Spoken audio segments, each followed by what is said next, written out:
Last week, a kid on a Minecraft server spent 4 hours trying to fix a Minecraft redstone door. And I mean 4 actual hours. He built it, tested it, got the timing wrong, then he tore half of it apart, rebuilt it, and tried again. It was about midnight, and nobody was watching him. There was nobody grading him, and no prize waiting at the end. Just a stupid door that refused to close properly. The same night, he had a math worksheet due on the next morning. So he opened ChatGPT, pasted in the questions, copied the answers, and was done in about 30 seconds. After that, he went straight back to the door. Now, you could look at that and say, this kid is so lazy, he does not want to work, he has no attention span, no focus. Except he just spent 4 hours concentrating on something that was much harder than the worksheet. So that explanation doesn't really work. What I find much more interesting is that at no point during the 4 hours did he apparently think, well, I just let ChatGPT build the door for me. So he had 2 problems that night. One of them he fought with until after midnight, and the other one he got rid of as quickly as possible. But why? That's what I want to figure out, because hidden inside of that Minecraft story is something useful. Why can we struggle with one thing for hours and give up on another in minutes? And what actually makes us want to learn? By the end of this video, you will understand what keeps curiosity alive, what kills it, and how to create more of it. Not just in school, but in your whole life. But first, I need you to make a completely unrelated decision.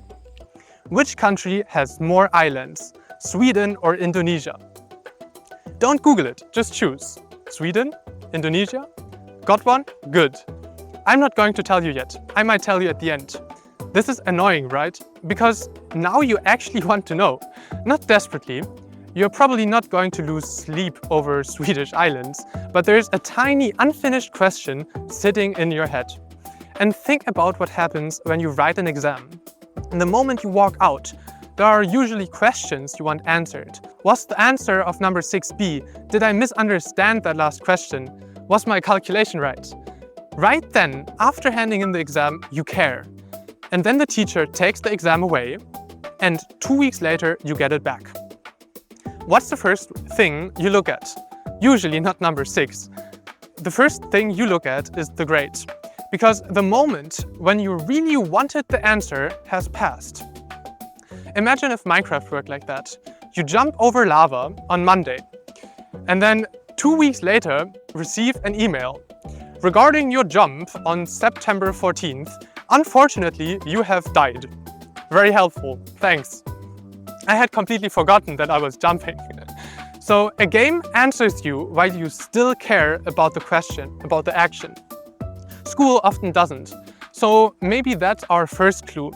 Except that doesn't explain the 4 hours. Immediate feedback might keep you engaged for a few minutes. It doesn't explain why someone voluntarily fails at the same thing 50 times. For that, we need something else. Every time the Minecraft door fails, the kid gets information. He changes something, tries again, sees what happens. What? Okay. Well, that had absolutely nothing to do with Minecraft, which is kind of the point. And honestly, this is slightly irritating, because there is a decent chance you'll remember that ridiculous elephant tomorrow and forgot something genuinely useful I say in the next 5 minutes. Why? Because you were not expecting it. Your brain is constantly making tiny predictions about what's coming next. You expected me to continue talking about Minecraft.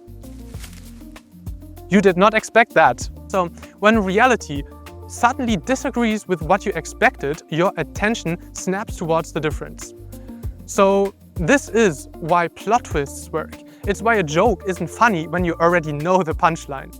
And it's one reason why unresolved questions are difficult to ignore. Your brain predicted something, and now it wants to know what actually happens, which brings us straight back to the Minecraft door. The kid isn't just failing over and over again. He's constantly asking tiny questions. Will this work? No. What if I move this? Better.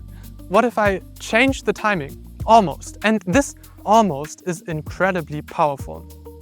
Because during those 4 hours, he can see the problem changing.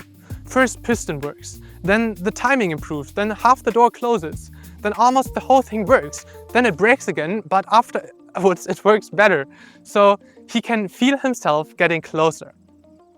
And that changed the way I think about the word fun, because the Minecraft door is not fun because it's easy. It's obviously not easy. He's been fighting with it for 4 hours. Maybe fun isn't the absence of frustration. Maybe fun is frustration with visible progress. Give someone a difficult problem where they can feel themselves getting closer, and they might stay with it for hours. Give them the same frustration with no visible progress at all, and they will probably quit. But even that can't be the whole answer, because if visible progress were enough to make something enjoyable, I would be absolutely addicted to doing my taxes. And I'm not. So there's still something the Minecraft door has that we have not found. Imagine I give you 2 tasks, and they are exactly the same. Same difficulty, same feedback. The first task is you have to draw an image, but you can draw whatever you want. The second task is you have to draw an image, you can draw whatever you want, but the task is worth half of your grades and you have to finish it by next week. Do they feel the same? They shouldn't. Mechanically, I have not changed anything, but psychologically, I've changed almost everything. One is your problem. The other one is something you have to finish because someone else decided it should be finished. And I think this is where education gets more complicated. Because mathematics matters, writing matters, science matters. Sometimes we absolutely need to practice things we wouldn't choose ourselves.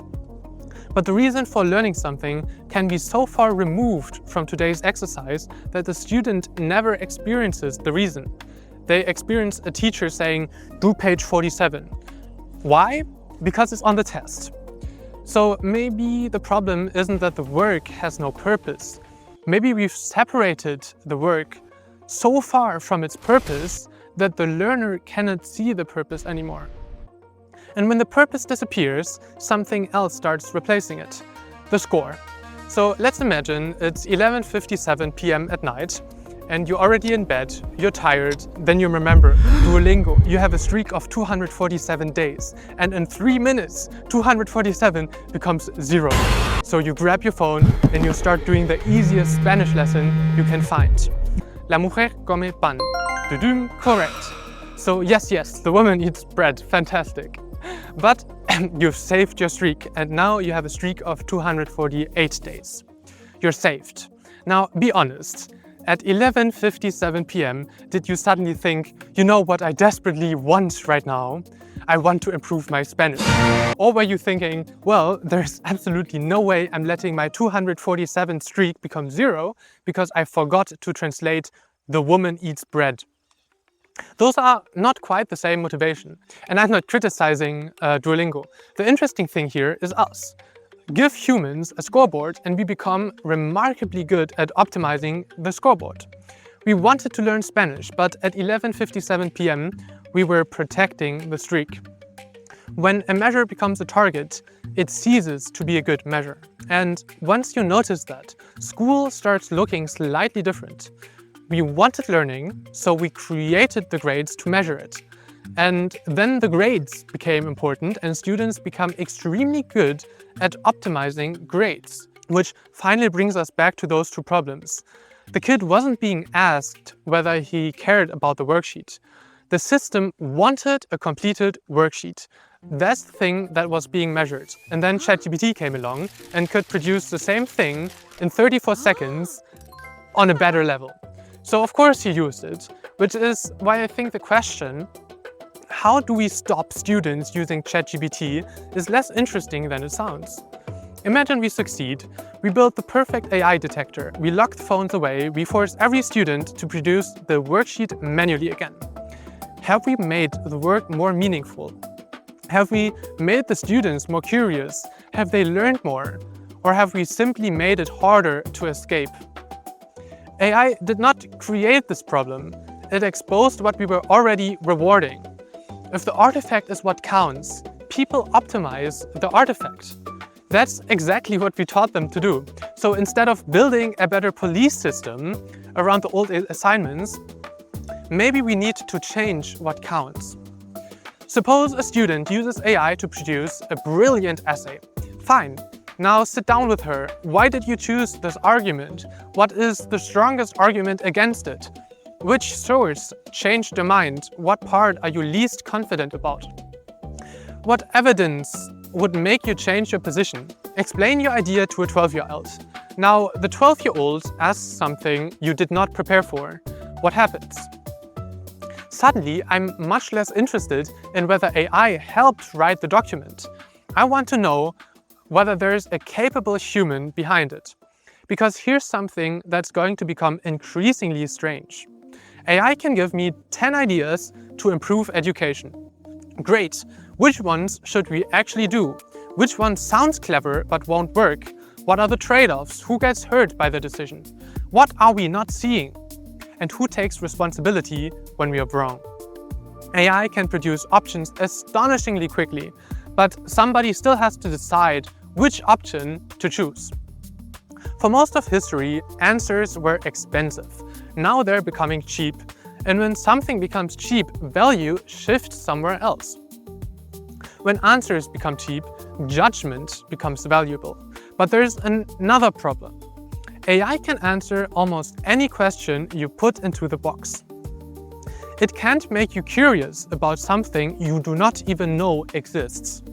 And that might be one of the most important jobs education has left. How is a 12-year-old supposed to know she's fascinated by architecture if she never walked through a building with an architect? How do you discover that you love robotics, emergency, medicine, carpentry, animation, farming, sound engineering, or some job that doesn't even exist yet? We tell our children, follow your interests. Okay, but which interests? The 6 things an algorithm has already figured out they click on? You can't choose something you do not know exists. You can't choose an option you have never seen. So maybe education shouldn't answer questions. Maybe it should constantly give people better questions. Show them a hospital, a farm, a laboratory, a theater, a workshop. Let them meet someone doing something they did not know was a job. Let them build something badly, let them fail, and then let somebody who actually understands the field ask, why did you do it that way? Now imagine a student wants to design something and suddenly discovers she needs geometry. Nobody has to say, you will need this someday, because she needs it right now. Someday just became next Thursday. And yes, there is an obvious objection. What if you give young people freedom and they just choose Netflix? Or what if TikTok wins? Honestly, sometimes it will. I don't trust any education theory that starts with children are naturally curious and then magically solves everything. But perhaps education doesn't have to become louder than TikTok. Maybe we need to make boredom possible again and then surround boredom with things worth exploring. A piano, a football, a workshop, a computer, a garden, or books, tools, other people making something. A problem nobody has solved yet. You don't have to assign curiosity, but you do have to give it something to collide with. Oh, and I still owe you something. Sweden or Indonesia, remember? Well, Sweden. Sweden has more islands than Indonesia. And whether you got that right is almost irrelevant. What's more interesting is this. Did you care about the answer slightly more because I didn't give it to you immediately? Because for a few minutes, it wasn't just information, it was your unanswered question. And now we've come all the way back to the kid. 4 hours, 1 redstone door, and 34 seconds on a worksheet. Maybe he didn't have a discipline problem. The door was actually harder. It frustrated him more. But every failure answered a question. He could see himself getting closer. And he wanted to know whether he could make it work. The worksheet gave him something to hand in. So let me leave you with a different experiment. Tomorrow morning, all of the scoreboards in your life disappear. Nobody can see your grades, your certificates, your job title, your follower count, your likes. Your Duolingo streak resets to 0. Nobody gives you a badge for completing anything. Nobody is keeping score. What would you still want to get better at? And maybe the more uncomfortable question, what would you stop doing immediately? Whatever your answer is, take it seriously. And if you don't have an answer, take that even more seriously. If you feel like you've been spending too much time running around in circles, try something new. Read a book, learn the piano, build something. Just talk to a stranger. Give yourself chances to discover a new passion. And when something grabs you, make time for it. Not when everything else is finished. It never will be. What if there are things out there that you love, which you have not discovered yet? Give yourself the chance to find them.